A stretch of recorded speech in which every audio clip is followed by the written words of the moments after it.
Bonjour à tous chers auditeurs, aujourd'hui nous sommes là pour un événement particulier. Un événement que vous ne verrez qu'une fois dans votre vie, très certainement. Nous sommes là pour le journal de 20 h, mais cette édition du journal est très spéciale. Non seulement parce que c'est la première édition du journal de Thomas Levistas, mais aussi parce que c'est solennellement la dernière édition du journal de l'année 2024. Et dans cette édition, qu'allons-nous décrypter? Un événement de société, un événement de politique, un événement que nous avons tous vécu.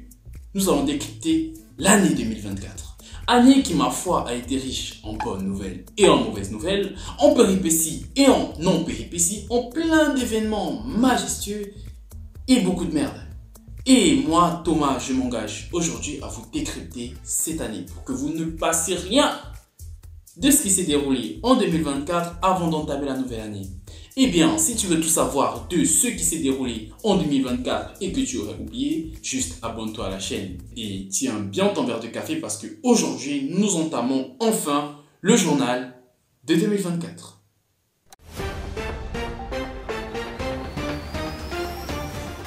Pour commencer par mon sport. Oui, vous les fans de football, vous êtes à l'honneur parce que nous commençons cette édition par la rubrique sportive. La séquence sport de 2024 c'est surtout illustrée par les Jeux Olympiques de Paris. Jeux Olympiques qui se sont déroulés en été de cette année et qui ont été remplis de péripéties, de même, de victoires et de défaites. D'abord parlons des victoires. Une nouvelle étoile montante de la course de 100 mètres. La connaissez-vous? Elle s'appelle Noah Lyles. Noah Lyles c'est un coureur des États-Unis qui a réussi à décrocher l'or aux Jeux Olympiques. Les records, les reportages, vous connaissez. On n'en a pas été épargné parce que ce jeune homme a remporté l'or olympique. Après cela, il n'a pas été calme parce qu'il a notamment participé à une vidéo de cet homme, MrBeast, durant laquelle il a affronté pas moins que iShowSpeed qui s'autoproclame le streamer le plus rapide de la planète. Le résultat en images.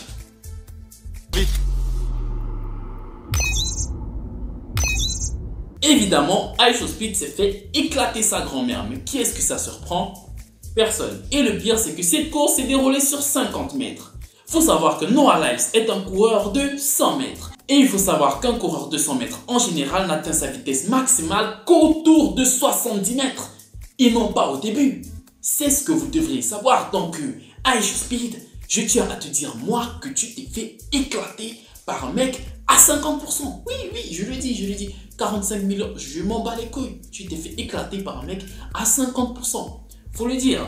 Hormis cela, nous avons eu des victoires très étranges. Je parle notamment de cet homme que vous avez très certainement vu passer sur internet parce que cet homme c'est le Turc Yusuf Dikart.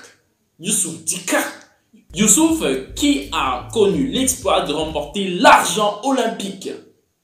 Oui, je sais, l'argent olympique, ce n'est pas du tout un exploit. Mais son exploit n'en est pas moins incroyable parce qu'il a gagné l'argent au tir de pistolet alors qu'il était en Marcel, en jean et une main dans les poches.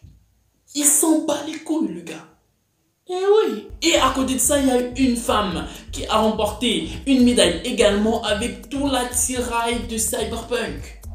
Le contraste. Mon pote en Marcel, la meuf en Cyberpunk. Oui, cela nous apprend une chose. Il ne faut pas être forcément bon pour remporter une médaille. Il faut avoir son truc en plus. À iShowSpeed, il y a des nouvelles qui tournent comme quoi il participerait aux Jeux Olympiques de 2028. Il n'a pas son truc en plus. Ce n'est pas le sujet. En dehors de ça, l'année 2024 a été illustrée par le départ tardif, mais le départ quand même de Kylian Mbappé au Real de Madrid. Son pseudo club de rêve. Parce qu'après 3 ans à nous dire je vais au Real, moi je vais rester au PSG. Là je vais au Real, moi je vais rester au PSG. Là il y a un accord avec le Real, en fait je reste au PSG. Mec, à force on s'est fatigué. À force on attendait plus son départ. Mais néanmoins, malgré que moult personnes ont dit que son départ n'était plus attendu, une foule de près de 70 000 spectateurs s'est réunie au Santiago Bernabéu pour accueillir Kylian Mbappé officiellement en Espagne. L'illustration en image. 1, 2, 3, à la Madrid! À la Madrid, à la Madrid. Je tiens personnellement à dire que ce club en 2024 a été fort en émotion, fort en puissance, fort en faiblesse aussi, mais aussi fort en train TikTok. Oui, je vais en parler. Oui, Bad Nova a sorti un titre en 2024. Un titre à la Madrid qui a fait pas moins de 165 000 putains de vidéos sur TikTok. Et le nombre il est très bas parce qu'il y en a beaucoup plus. Mais c'est n'importe quoi. Oui, tout le monde a entendu Kamavinga tourner quelque part sur les réseaux, dont moi. Oui, et à cause de lui, je connais désormais les noms des joueurs du Real de Madrid. C'est un exploit, le mec. Tu as fait une dinguerie. Faut qu'on te le dise. J'aurais bien mis le titre, mais bon, flemme de perdre ma monétisation à cause des droits d'auteur. Du coup, on va continuer. Hormis le Real Madrid, parlons un peu de basket. Le prodige français Victor Wembanyama continue à faire son bout de chemin. Nikola Jokic, toujours aussi bon. Et la NBA se porte bien. Voilà. Boxe, le noble art, le sport que j'ai peut-être le plus suivi de cette année. Il y a eu, je ne sais pas, une défaite incroyable entre Tyson Fury et Alexander Usyk. Oui, Fury s'est fait éteindre par Usyk. Usyk qui l'a éteint 2 fois cette année. Ah ouais, Fury, l'an dernier, tu t'es fier là quand tu battais Francis Ngannou.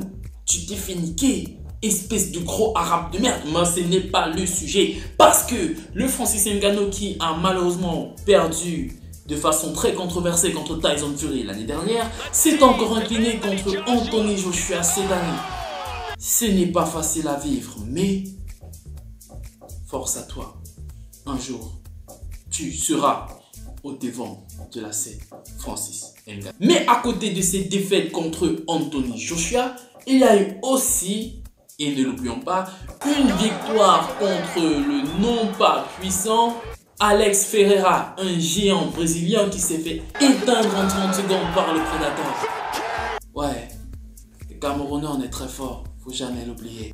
Terminons cette parenthèse 2024 avec le tennis. Tennis où Novak Djokovic, le grand GOAT du tennis, après Rafael Nadal, a réussi enfin à gagner l'or olympique. Le seul titre qui manquait à son palmarès. Mais problème, il continue à jouer au tennis. Pourquoi? Pourquoi tu fais ça, frère? T'as déjà tout gagné. T'as déjà tout l'argent. T'as déjà tout ce que tu pouvais avoir. Laisse tomber. À cette allure-là, c'est juste la santé qui joue en fait. Ce qui joue au tennis, c'est le fait qu'il aime le tennis. Il n'y a rien d'autre. Et Yannick Sinner a fait une année incroyable. Incroyable, le mot étant très faible parce que son année était vraiment incroyable. Mais ça, on se le réserve pour une autre vidéo qui parlera peut-être de tennis, pourquoi pas. Et bien après cela, passons à la rubrique musique.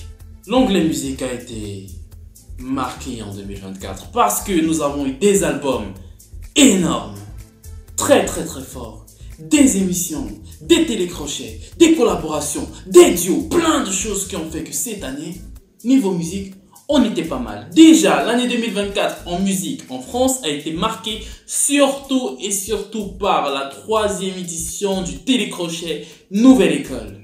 Nouvelle École qui depuis 3 ans est une marque de fabrique qui marche. Depuis 3 ans, on a une série aux petits oignons avec des musiciens de rap qui se foutent sur la gueule. Et c'est exactement ce que nous on aime. Et cette année a été marquée par un gros step-up niveau production, niveau moyens mis en jeu, niveau traitement des participants et niveau notoriété. Parce que le niveau cette année était énorme. Et lorsque j'ai dit énorme, c'est énorme. Et cette année a été marquée par la victoire de Youssef Swat.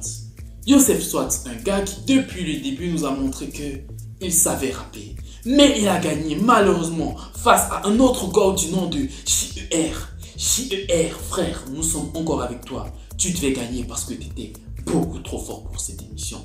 Tu étais beaucoup trop fort. Mais quand je vois les délires que le mec nous sort après avoir perdu une nouvelle école, je me dis que quand même il aurait peut-être pu faire. Mais ce n'est pas le sujet. La discussion finale s'est faite entre Youssef Swat et Daddy. Pourquoi? Que quelqu'un m'explique pourquoi on a éliminé JR de l'équation aussi vite. Alors que pour moi, il était très certainement à 40 vitesses de Daddy. Peut-être, faites la discussion entre JER et Youssef. Ouais, on accepte, mais Youssef soit-il Daddy, frère? Mais ce n'est pas le sujet. Daddy, après, a très bien rebondi. JER a très bien rebondi. 80% des candidats ont très bien rebondi, en particulier Yorsi. Yorsi, vous avez sûrement entendu ça sur TikTok. Et c'est les Fonka Boy. Terminé, boy. Oui, c'était lui qui avait fait cette traîne à Nouvelle École. Et après, il a explosé. Des millions d'auditeurs sur Spotify, un clip single d'or, le mec, il n'a pas chômé après son élimination. Et on peut dire que c'est le gagnant après le gagnant. Et bah oui, et ce qu'on retiendra de cette édition de Nouvelle École, c'est qu'il y a eu énormément de talents, énormément de spectacles, énormément de battles, le battle comme on a bien mangé Charlotte. Ta tête ça, frère. Replay. T'as des boutons qui ont plus percé que toi. J'arrive toujours pas à m'en remettre, frère. Elle a dit ça. La vie de ma mère. Et bon, après cela, on va parler des sorties d'albums. Les sorties d'albums de 2024, je ne vais pas toutes les évoquer, on a eu plein. Quasiment toutes les grosses têtes du rap qui sont en activité ont sorti un album. Et c'est pas pour notre déplaisir. Non, non, non. On va parler des sorties qui, personnellement, m'ont marqué. Donc, cette partie va être très subjective, mais je t'invite quand même à la suivre. Déjà, pour moi, nous avons eu cette année le plus gros album des 5 dernières années. Oui, je n'ai pas honte de le dire. Parce que, Deux Frères, Les Étoiles Vagabondes, ça fait déjà plus de 5 ans. Mais, depuis les 5 dernières années, est-ce que tu as eu un album aussi bien que Julius 3? Non, dites-moi franchement, vous qui avez écouté Julius 3, si depuis les 5 dernières années, on a eu un album de rap meilleur que Julius 3. Et je quitte la vidéo. Il n'y en a pas. Eh ben non. Et le pire, c'est qu'avant de nous sortir Julius 3, SCH nous a fait Préquel. Un album aux petits oignons pour nous apprêter la salade tomate oignon qui venait derrière. Ah ouais. Bien SCH. On a bien mangé. Hormis la Gazo a sorti son album Apocalypse, qui pète les records, qui pète les stats. Damso a sorti J'ai menti, un album pour dire qu'il a menti. Avec un single Masterclass. Je l'aurais bien mis au montage, mais droit d'auteur, frère. Ces temps-ci, il me matraque tout ce que je mets dans mes vidéos. Bim, droit d'auteur. Cassez les couilles, YouTube. Passons maintenant à la section cinéma animé.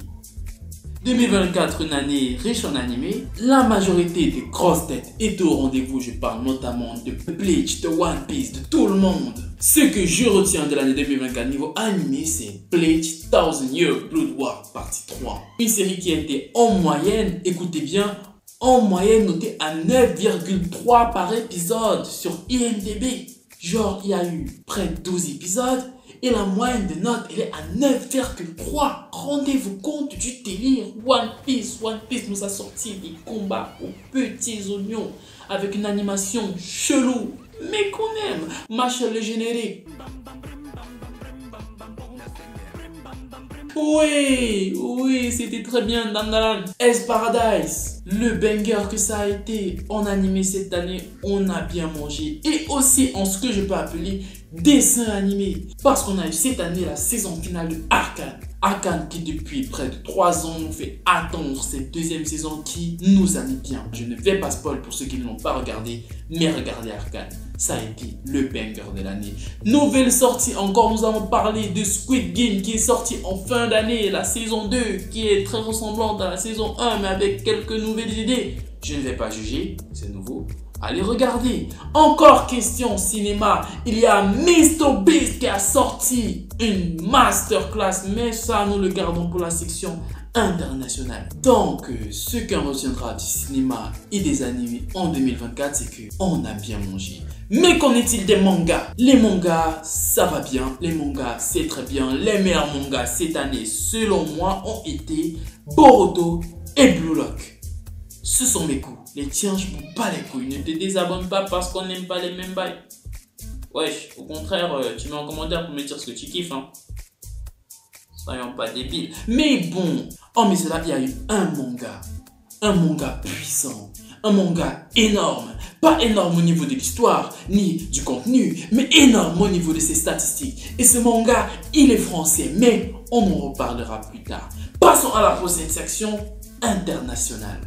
En partie internationale, je vais être honnête avec vous, je n'ai pas grand chose à évoquer. J'ai mis cette partie pour parler d'un homme, d'un monstre, d'un banger. Je vais parler de MrBeast. MrBeast, ce gars, c'est le gars. Impossible de faire mieux niveau YouTube. C'est le youtubeur des youtubeurs. Cette année, il a fait beaucoup de choses. Il a fait venir des gens de chaque pays du monde pour faire une vidéo. Il a fait venir tous les plus gros youtubeurs du gros youtubage, du gros youtubing pour faire une vidéo pendant laquelle Amixem est arrivé en phase finale. Et c'est ça que je retiens. GG mon gars Amixem. Mais en dehors de ça, il a aussi fait un télécrochet qui s'appelle Beast Games. Durant ces Beast Games, il a fait venir 2000 personnes qui se battent pour 5 millions de dollars. Ouais, je le dis comme lui parce que j'adore trop quand il le dit. Et ce n'est pas tout. Durant l'émission, en dehors des 5 millions de dollars, il donne encore près de 10 millions de dollars en plein d'autres choses. Il donne de l'argent à tout va. Et mec, c'est quoi ton nom? Je m'appelle John. Vas-y, 1 million de dollars. C'est la logique de MrBeast. Wesh, pourquoi je suis pas un de ces élus? Je me disais avant que c'était des gens qui sortaient de trous. On les a récupérés dans un trou au fond de la mer pour qu'ils participent à une vidéo de MrBeast tellement je peux pas me faire sélectionner pour participer. Mais ce n'est pas le sujet. Tout ça pour dire que cette émission était un appel au premier youtubeur du monde pour dire que je voudrais participer à une de tes émissions comme tout le monde. Donc ce que je dis n'a rien de particulier, mais je m'en bats les couilles. Prochaine section, YouTube. Parlons du premier youtubeur de la planète, faut bien parler YouTube. YouTube en 2024, ça a été marqué par de très gros événements. Squeezie, le premier youtubeur de France depuis déjà 5 ans, s'est fait balayer par Thibaut InShape. Thibaut InShape. Vous le connaissez pas? Il est musclé. Mais je jugerai personne. Thibaut InShape, il a fait une masterclass en comprenant ce qui fonctionne actuellement sur YouTube. Les shorts. Dans la catégorie short, il y a des gens qui font des shorts parce qu'ils kiffent et des gens qui font des shorts parce qu'ils veulent des abonnés. Et Thibaut InShape, il a tout compris. En passant, je fais des shorts, c'est des dingueries, allez les regarder, j'adore trop en faire. Eh bien, c'est le GOAT parce qu'il a compris ce qu'on appelle l'algorithme. Il a vaincu l'algorithme de YouTube. Il a vaincu YouTube. Chose que plein de youtubeurs cherchent à faire depuis des années. Et actuellement, il a plus de 25 millions de putains d'abonnés en France. Alors qu'on se disait depuis près de 10 ans qu'on n'atteindrait jamais un tel seuil en France. Et bien Thibaut InShape, il l'a atteint. En dehors de ça, cette année, en France, il y a un youtubeur qui a tout baisé en 2024. Et vous savez très certainement de qui je parle. Été 2023. Un mec qui était bien en flèche, bien en place sur YouTube, disparaît des réseaux. Et sa raison, il veut grimper la plus grande montagne du monde, l'Everest. Il disparaît pendant près d'1 an, il publie presque rien. Il y a 3 mois, il publie un truc avant la sortie de son docu. Et il disparaît encore, aucun signal, aucun Insta, aucun post, aucune story. Et il réapparaît avec un documentaire, Kaizen. 40 putains de millions de vues sur une vidéo de 2 heures. Tu te rends compte de la dinguerie? Ce mec, il a tout baisé. Plateau télé, émission jeunesse, émission vieillesse, tout. Dites vrai que vous n'avez pas entendu cette phrase en 2024. Alors tu sais, tu peux y arriver petit pas par petit pas, petit pas par petit pas. On est fatigué des petits pas Inox. N'empêche, c'était le youtubeur en 2024 qu'il fallait connaître. Le mec le plus bankable de la plateforme. Et parlons d'Inoxtag, revenons à la section manga. Parce que, après la sortie du documentaire Kaizen, Inoxtag a eu l'idée de génie de sortir un manga. Surfant sur son buzz, il nous a sorti Instinct, un manga français qui a baisé toutes les statistiques. Il a quelles les stats? Alors que je parle, il a plus de 100 000 exemplaires en circulation. Pour un manga français qui n'a même pas un mois. Premier tome. C'est énorme, je vous le dis, ce n'est pas forcément que son truc il était incroyable, mais c'est surtout que il a fait ce qu'il fallait. Ouais, le mec il sort un documentaire alors que tout le monde l'attendait. Après le documentaire, il sort un autre documentaire, cette fois sur le Japon, surfant sur sa popularité. 6 millions de vues sur la vidéo, il se dit putain de merde, il insère le thriller de Instinct dans la vidéo, il met une animation de baiser, sa voix en OST. Normal que ça pète. Normal, tout ça pour dire que quand tu fais un manga, certes soit bon, mais les mangaka de grâce, mettez un peu d'effort sur la com. Hormis au Japon, les gars, les mangaka, on met pas trop d'effort sur la com. Faut pas, vous avez un bon produit, t'as un bon produit, c'est vrai. Mais mec, mets un effort dans la com. Inox, c'est la preuve que quand tu mets un effort dans ta communication, ça va marcher, frère. Et bah oui, c'est normal. Ne le jugeons pas. Inoxtag a sorti la dinguerie 2024, le manga 2024 Instinct. Certes, niveau histoire, c'est pas incroyable, mais ça se monte de fou. Pour le deuxième tome, ce sera certainement pas la même histoire, mais ça fonctionne bien. Voilà. Et pour terminer avec la section YouTube, nous allons parler d'une chaîne qui actuellement compte moins de 1000 abonnés. La chaîne Thomas Levistas sur YouTube. Pourquoi est-ce qu'elle compte encore 222 abonnés? Eh bien, tu es sur cette vidéo justement parce que tu as voulu connaître qu'est-ce qui se passe pendant l'année 2024. Et si tu es encore là à ce moment précis, c'est que tu kiffes la vidéo. Donc frérot, abonne-toi à la chaîne, partage cette vidéo, laisse un like, mets un commentaire juste pour dire en 2024, ma plus grosse dinguerie c'était, et tu mets juste ta plus grosse dinguerie. Et moi je la lirai et je vais me taper une barre en chantant Nouvel An. Ouais. Eh bien c'était tout pour cette première vidéo du journal de 2024 présentée par Thomas Levistas sur sa chaîne YouTube. Vidéo que tu as très certainement appréciée étant donné que tu es très certainement présent après 30 putains de minutes de vidéo. Arrête de parler, je parle trop. Et bien si tu as aimé la vidéo, abonne-toi à cette même chaîne, active la cloche pour être au courant de ma prochaine dinguerie et regarde tous les putains de shorts que je publie tous les jours.